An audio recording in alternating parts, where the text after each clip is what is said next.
Joining me now is the chair of the British Medical Association Council, Dr. Chaand Nagpaul. Dr. Nagpaul, thank you.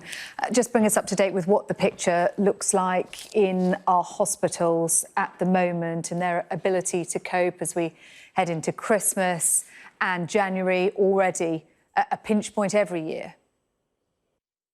Yes, so every winter the NHS faces huge demands. But this year, of course, we have the added issue of this surge in COVID patients. We had hoped that the first wave would have passed us by now, but now we're in the midst of a second wave where many hospitals are seeing more patients this time round than during the peak of the first wave. And on top of that, of course, we have the pressures of winter, where each year there are more people who fall ill. There's more demands on emergency services. Last week, 44 ambulances had to be rerouted away from the local hospital for the patient because the hospital was full and could not provide urgent care for them.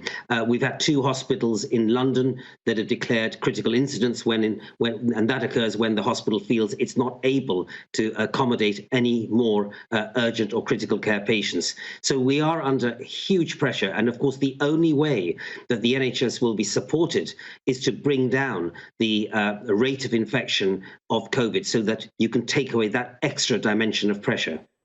It's not just hospital capacity, it's not just space and beds, is it? It's also about staffing. There are suggestions that huge numbers of NHS staff are off work at the moment, either with COVID or self-isolating. What impact is that having? Well, we actually just published a survey of doctors. So we know currently that about 1 in 2 doctors are telling us that that staff absent due to self-isolation or due to COVID or due to a family member having COVID is significantly, or rather is affecting patient services. 1 in 5 say it's significantly impacting on the ability to provide care. We've actually even heard of vaccination sites which have had to stop providing services or vaccinations because of staff shortages at the last minute. And I can tell you as a GP in my own practice, we have now for several weeks run on staff shortages. And the trouble is you don't know until the last minute if someone cannot attend because they've had a positive COVID test or because a family member has been tested positive, and you have to cancel clinics at great disruption for patient care. So this is a very real issue, and which is why we believe that healthcare workers do need to be prioritized and be given protection, because if they are falling ill, they're not able to look after patients, and moreover, they won't be able to vaccinate the nation to protect our most vulnerable. So we need to accelerate the vaccination of frontline NHS workers, near the top of the list, but they're behind the over 80s and care home workers. You're absolutely right. And I think that, we do understand and we recognize that the over 80s are the highest risk category. The only thing I'd say is that now that the virus has escalated with the new variant, what we do not want to see happen is that the very healthcare workers who should be available to look after our most vulnerable, who should be available to vaccinate the over 80s, if they fall ill and they aren't at work, that will have a negative impact on patients themselves. So I think this is a time where we need to be pragmatic and protect our healthcare workforce in order for us to protect our most vulnerable patients. Healthcare workers obviously having to be off work because they are contracting the virus. And what about the impact they may have within hospital environments, for example? 1 in 4 cases of coronavirus, people diagnosed with coronavirus, could have contracted it in hospital. Yes, so controlling infection in hospital settings is itself quite a major challenge, because we now have to consider that any patient can be potentially spreading the infection. Any doctor or nurse can be. So there needs to be very strict infection control measures. One of the consequences is that you have to have fewer patients in a hospital because you've got to have fewer beds, spaced out more. You have COVID and non-COVID areas. As I said, you can't be sure, but as best as we can estimate, we separate patients who are thought to be COVID positive and those that are not.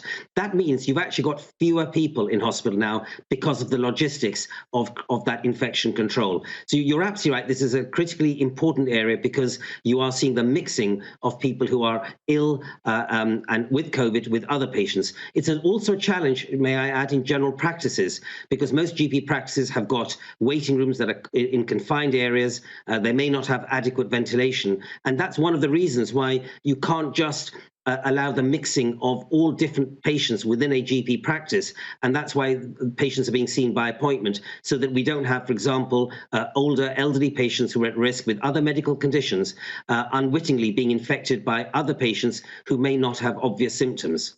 Taking all of these pressures into account, then, what does the government need to do? Do we need to see more stringent measures nationwide?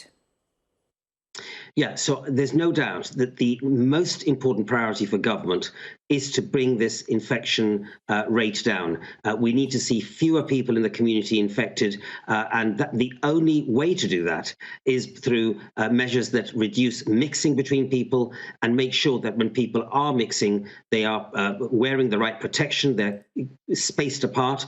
So it's about rules, but the second thing is it's about adherence to the rules, because you can have rules, but not then followed through. We need to, I think, with the experience of the last few weeks, make sure that we implement systems and measures that really are going to control the spread of this virus. It's critical. And in fact, we are looking at just the next few months, because, with all going well, in a few months' time, I hope that this vaccination program will have vaccinated enough of the population to make all of us actually have a more safer society. So it is about a very concerted effort as we move into the new year to do absolutely everything we can to bring down the spread of both the original virus, but also, of course, the new, more transmittable variant. Dr. Chaand Nagpaul, thank you. Thank you.